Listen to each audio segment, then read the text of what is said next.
इसलिए मैं कहता हूं ये सब जो आपने कहा ना एकदम सिंप्लीफाइड है, मगर ये मैंने जो भी आपको फैक्ट बताया कि फैक्ट ऐसा नहीं जो आपको पता ना हो। ठीक है, आपने सुधांशु जी तफसील से जिक्र किया कि वीर सावरकर का कितना योगदान रहा आज़ादी की लड़ाई में, और राहुल गांधी देखिए भाई कैसे अल्फाज उनके लिए इस्तेमाल कर रहे हैं। हमने ठीक वैसा ही इधर भी होते देखा कुछ दिनों पहले, जब कानून मंत्री किरेन रिजिजू ने एक आर्टिकल लिखा और उसमें उन्होंने इस बात का जिक्र किया कि पहले दोस्त फिर भारत की नीति पर अमल किया गया, इसीलिए कश्मीर में इतना बड़ा ब्लंडर हुआ। वो जिक्र करते हैं कि महाराजा हरि सिंह ने 3 बार कश्मीर के विलय का प्रस्ताव भेजा पंडित नेहरू के पास, लेकिन 3 बार उसे खारिज कर दिया गया। तो जो उधर से हो रहा है वही इधर से भी तो होता हुआ नजर आ रहा है। उधर से सावरकर पर सवाल उठाए जा रहे हैं, उनके जो कदम थे उस पर सवाल उठाए जा रहे हैं, और इधर पंडित नेहरू के उठाए गए कदमों को या जो फैसले उन्होंने लिए उसे कटघरे में खड़ा करने की कोशिश है। देखिए, वीर सावरकर पर तो मैंने पुनः रिपीट किया जा रहा हूं, जब आपका अध्यक्ष ही ब्रिटिश सरकार का सेक्रेटरी था तो मामला ही खत्म हो जाता है। और उसका भी प्रमाण यह था कि फर्स्ट वर्ल्ड वॉर तो 1914 में कांग्रेस ने प्रस्ताव पारित करके समर्थन किया था ब्रिटिश गवर्नमेंट का फर्स्ट वर्ल्ड वॉर में। ठीक है, इस प्रत्याशा में किया था कि वर्ल्ड वॉर खत्म होगी तो हमको आज़ादी दे देंगे, पर उसके बाद जलियांवाला बाग मिला था, वो अलग बात है, पर यह भी सत्य है।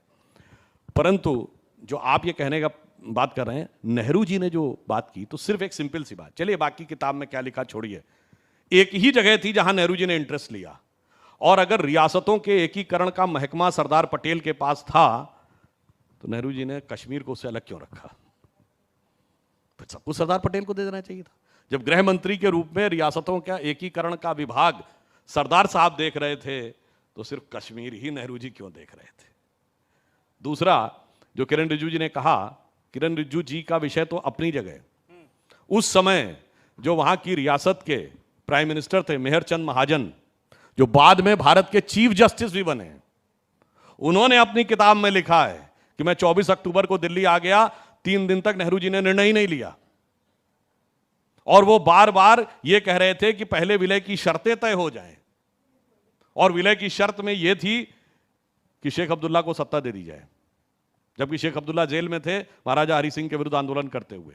लास्ट में उन्होंने लिखा, और कई इतिहासकारों ने लिखा है कि जब मीटिंग में बात हुई तो मेहरचंद महाजन आखिर में उठकर खड़े हुए कि यदि आप तुरंत फौज नहीं भेजेंगे तो फिर मैं कोशिश करता हूं कि जो हिंदू फंस गए हैं श्रीनगर में उनको अगर सेफ एग्जिट दिया जाए, तो मैं यहीं से जहाज लेकर कराची जा रहा हूं, जिन्ना से बात करूंगा। तो ये कहा जाता है कि सरदार साहब ने बगैर नेहरू जी की तरफ देखे उनसे कहा कि आप जाइए, भारतीय सेना पहुंच रही है,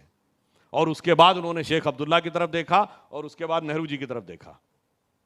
और उसके बाद उन्होंने सैम मानेकशॉ से कहा कि general you have got the orders,